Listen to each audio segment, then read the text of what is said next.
Hello guys, नमस्ते। तत्पुरुष समास अपन ने कंप्लीट पढ़ ली और आज समास तीसरा समास है क्रमधारय समास। कौन सा? क्रमधारय समास।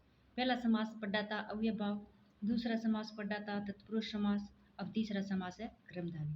पहले अव्ययभाव समास में पहला पद प्रधान होता है और तत्पुरुष समास में दूसरा पद प्रधान होता है। और क्रमधारय समास में इसमें देखते हैं कौन सा पद प्रधान होता है, कौन सा नहीं होता है, इसके बारे में अपन चर्चा करेंगे। तो एक बार फिर से हमारे इस यूट्यूब चैनल पर आप सभी का, यूट्यूब फैमिली का हार्दिक स्वागत करती हूँ। और इसी के साथ बिना समय गवाए क्लास की तरफ बढ़ते हैं। तो आज हमारा तीसरा समास है क्रमधारय समास। कौन सा है? क्रमधारय समास। तो क्रमधारय समास में क्या है कि इसमें परिभाषा क्या कहती है कि इस समास में पहले तथा दूसरे पद में विशेषण विशेष्य तो उपमान उपमेय का संबंध होता है। क्या होता है इसमें? क्रमधारय समास एक अलग है। ये कहता है कि हमारे में इसमें क्या होता है कि इसमें विशेषण और विशेष्य तथा उपमान उपमेय का संबंध होता है। विशेषण विशेष्य अथवा उपमेय उपमान का होता है। तो कैसे होते हैं देखते हैं।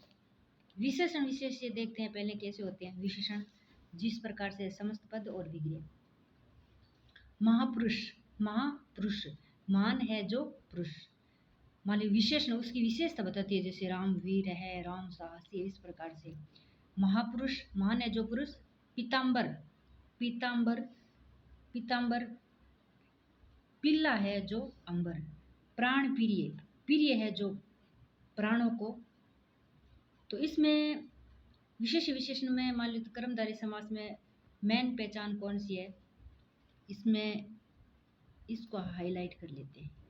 इसको है जो। जहाँ आपको है जो दिख जाए वहाँ क्या करना है? कर्मधारय समास करना है। क्या करना है? कर्मधारय समास। ठीक है।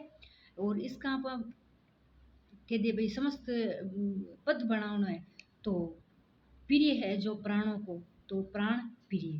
अगर प्राण प्रिय आ जाए तो हम सोचते हैं इसमें कौन सा समास होगा। तो प्राण है जो प्रिय, है जो प्रिय। अब उपमेय उपमान क्या कहता है? उपमेय उपमान क्या कहता है? उपमेय उपमान में मान लो कि जो समान या रूपी शब्द का इसमें ध्यान रखना है। जिस प्रकार से अपन शब्द देख लेते हैं। चंद्रवदन, चंद्रमा के समान वदन, यानी वदन किसको कहते हैं? मुंह को कहते हैं। चंद्रमा के समान है मुंह। कमल नयन, कमल के समान नयन। विद्याधन, विद्या रूपी धन। बहुसागर, बहुरूपी सागर। मृग नयन, मृग समान नेत्र वाली। यानी इसमें के समान और रूपी। मेन मकसद इसमें यही है कि क्रमधारय समास में पहचान के पकड़नी अपन है। एक तो पकड़नी है जो, एक के समान और रूपी। तीन वर्ड को ध्यान में रखना है और आपको क्रमधारय समास पहचान में आ जाएंगी। अगला समास पढ़ेंगे चौथा, द्विगु समास। कौन सा? द्विगु समास। द्विगु समास क्या कहता है? द्विगु समास कहता है कि पहला पद संख्यावाची होता है, गणना बोधक, यानी गणना होनी चाहिए, सीधा ही नहीं। पहला पद संख्यावाची होती है, गणना बोधक। दूसरा पद प्रधान होता ही है और ये समूह का बोध कराता है, झुंड का, यानी समूह का बोध कराता है। देख लेते शब्द। नवरत्न, नौ रत्नों का समूह। ये ना देखो, नौ रत्नों का समूह। सप्ताह, 7 अहतों का समूह। त्रिमूर्ति, 3 मूर्तियों का समूह। शताब्दी, 100 अब्दों या वर्षों ने अब्दों के वर्षों का समूह। त्रिभुज, 3 भुजाओं का समूह। पंचरात्र, 5 या पंच रात्रियों का समाहार। पक्ष दे, 2 पक्षों का समूह। संकलन त्रय, 3 संकलनों का समूह। यानी द्विगु समास में क्या कहते हैं? द्विगु समास में पहली मोटी मोटी तो बात यही है कि इसमें संख्यावाची पद होते हैं। जैसे देख लो नवरत्न तो 9, 7, 3, 100, 3। 5, 2, 3 इस प्रकार से संख्यावाची शब्द है। संख्यावाची शब्द भी वो होना चाहिए जो गणना करना वाला हो। क्या होना चाहिए? गणना करने वाला हो।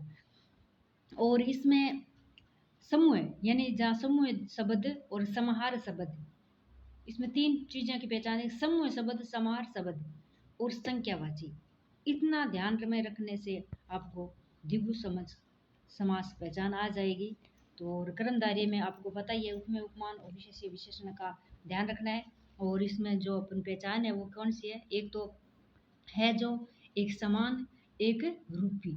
इतना ध्यान में रखना है तो आपको पहचान में आ जाएंगे। और एक बार फिर से हम इस YouTube चैनल में आपका हार्दिक स्वागत करते हैं। इसी के साथ क्लास को समाप्त करते हैं। कल फिर मिलेंगे। समास के ही 2 भेद और 6 प्रकार के होते हैं तो समास है, तो 4 भेद अपन ने पढ़ लिया और 2 भेद और कल पढ़ेंगे।